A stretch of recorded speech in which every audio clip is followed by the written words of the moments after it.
নিষিদ্ধ ঘোষিত সংগঠন হিজবুত তাহরীরের মার্চ ফর খিলাফতে পুলিশের সঙ্গে সংঘর্ষের সময় আটক এক ব্যক্তিকে ছাড়িয়ে নিয়েছেন যুব ও ক্রীড়া উপদেষ্টা আসিফ মাহমুদ ভূঁইয়া।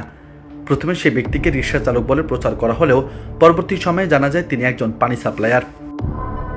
শুক্রবার বিকেল 4:46 দিকে ডিবি অফিস থেকে ছাড়িয়ে নেওয়ার পর সামাজিক মাধ্যম ফেসবুকে এ সংক্রান্ত একটি পোস্ট দেন আসিফ মাহমুদ। পোস্টে তিনি জানান, 5 আগস্টের পর এই জনতা সব সংকট থেকে দেশকে রক্ষা করতে এগিয়ে এসেছে। বিপ্লবোত্তর একটা ভঙ্গুর আর অসহযোগিতাপূর্ণ প্রশাসন নিয়ে জনতার সাহায্য ছাড়া টিকে থাকা সম্ভব ছিল না। গতকাল যারা সরকারকে মিস ইনফরমেশন দিয়েছেন নোট করে রাখা হয়েছে। তিনি আরও লেখেন, যারা মুখোশ পরে নানা রকম ষড়যন্ত্রে লিপ্ত তারাও সাবধান হয়ে যান। জনতাকে এখন আর ঘোল খাওয়ানো যায় না, তারা সব বোঝে।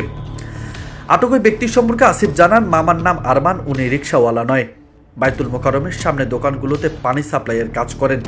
পুলিশকে সহায়তা করতে গেলে তার উপরেও হামলা করে আহত করা হয়। পরবর্তী সময়ে আর্মি সদস্যরা তাকে অ্যারেস্ট করে ডিবিতে সোপোর্ট করে।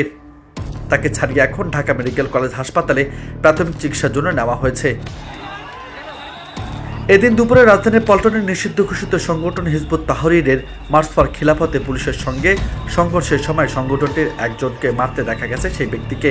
সে সময় ঘটনাস্থল থেকে তাকে আটক করে যৌথ বাহিনীর সদস্যরা। এরপর আটকের সেই দৃশ্য দ্রুত ছড়িয়ে পড়ে সামাজিক যোগাযোগ মাধ্যমে। পরে অনেকে তার মুক্তির দাবি করেন। এ বিষয়টি তাৎক্ষণিক প্রেস ব্রিফিং করার কথা থাকলেও সেই ব্রিফিংটি হয়নি।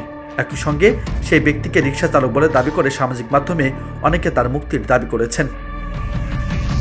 নিউজ ডেস্ক, বার্তা 24।